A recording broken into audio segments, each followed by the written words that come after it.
Hello, good morning, good afternoon, good evening, friends. Today we are going to study how to find a equivalent resistance when the circuit is symmetric. So if you see, we have a circuit here, and this is a symmetric circuit. Why it is called symmetric? If I put my pen on this vertical as on this branch, if you see, the circuit on my left hand side is exactly same as the circuit on the right hand side. Why? Because we have three branches on each side and the resistances are exactly same, the values are R. So how to find out the equivalent resistance for these kind of circuits? So for that we have to follow certain steps. So for that, let's assume the current flowing or entering through this node C is I. So as you can see, I have marked this different nodes: node C, node D, node E, node F, and node G. I have marked different currents: I1, I2, I3, I4, I5, I6, I7, and I8. And I have mentioned the branches also, like for example, I1 is flowing through branch CD, I2 is flowing through branch CG, and so on. Like you can see, I have mentioned those branches also. So now what we can do, so we know by Kirchhoff's current law, current entering into a node is equal to current leaving from that node. So for example, here at node C, entering current is I and leaving currents are three currents: I1, I2, and I3. So I can write I is equal to I1 plus I2 plus I3, right? So this is per Kirchhoff's current law. Again, now we know that resistance value in all these three branches is same, which is R. That's the same thing I have written here. Since resistance value is same, which is R, in all three branches, which are branch CD, CG, and CF, current flowing through all these branches should be same. Okay, let's call that current as X for time being, and using the same thing in above equation, which is Kirchhoff's current law. So I equal to X plus X plus X, because we have assumed this current flowing through these all branches is equal to X, right? So then solving for X, like 3X equal to I, X equal to I by 3, right? So since X is equal to I by 3, I1 equal to I2 equal to I3 equal to I by 3. So the same thing or same exercise we can do at node E, right? At node E also, entering currents are I4, I5, and I6, and leaving current at node E is I. So I can write by Kirchhoff's current law, I4 plus I5 plus I6 is equal to I. Again, similarly, since resistance value is same, which is R, in all three branches, which are DE, GE, and FE, current flowing through all these branches should be same. And for now, let's assume that current value is Y.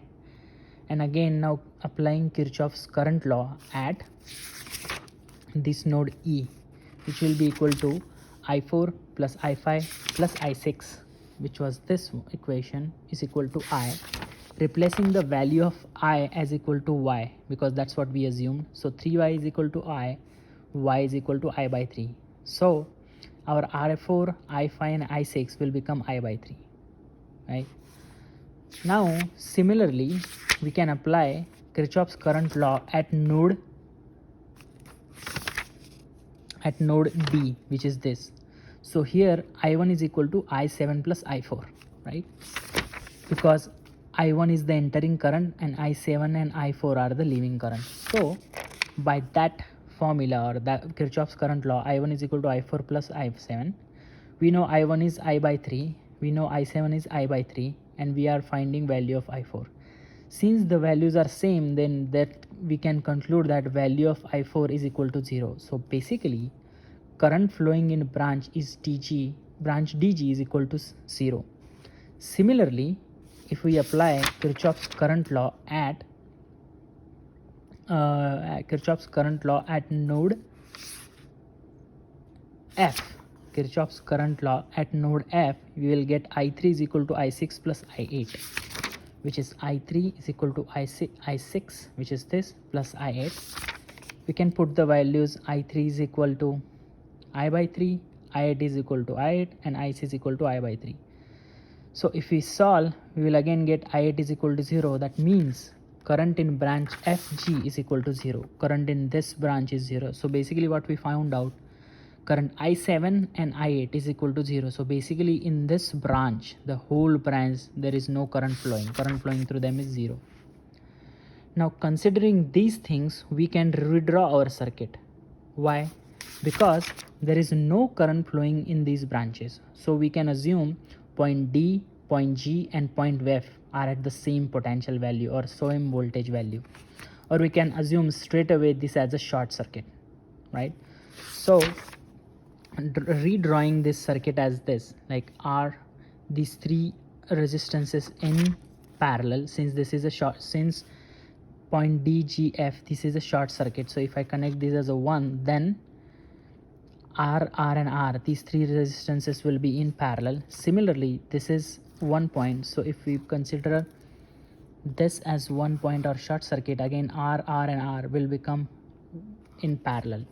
So I have redrawn this circuit here, and I have drawn what are the currents flowing through it, like total current I by 3, I by 3, I by 3. Again, my total current is I here, I by 3, I by 3, I by 3 flowing through each resistances. Now this will become very easy to solve or to find out the equivalent current, because these three resistances are in parallel and these three resistances are in parallel, and then the equivalent of these two, those are in series. So to find out the equivalent resistance of these three is 1 upon Req is equal to 1 by R plus 1 by R plus 1 by R, which is 3 by R. So equivalent resistance for this kind of a circuit is R by 3, and we have two of such a kind, like this one set of 3 resistance, second set of 3 resistance, and these two are in series, right? So we can write the equivalent resistance of the actual circuit or the whole circuit is R equivalent is equal to R by 3 plus R by 3, which is 2R by 3, and this is what we were looking for. And yeah, this is what the equivalent resistance 2 by 3. So please let me know if you didn't understand any part, and if you have any doubts, write in the comment section. And yeah, let me know what is the next topic or which circuit or any theorem you want to learn. I will try to make a video of it.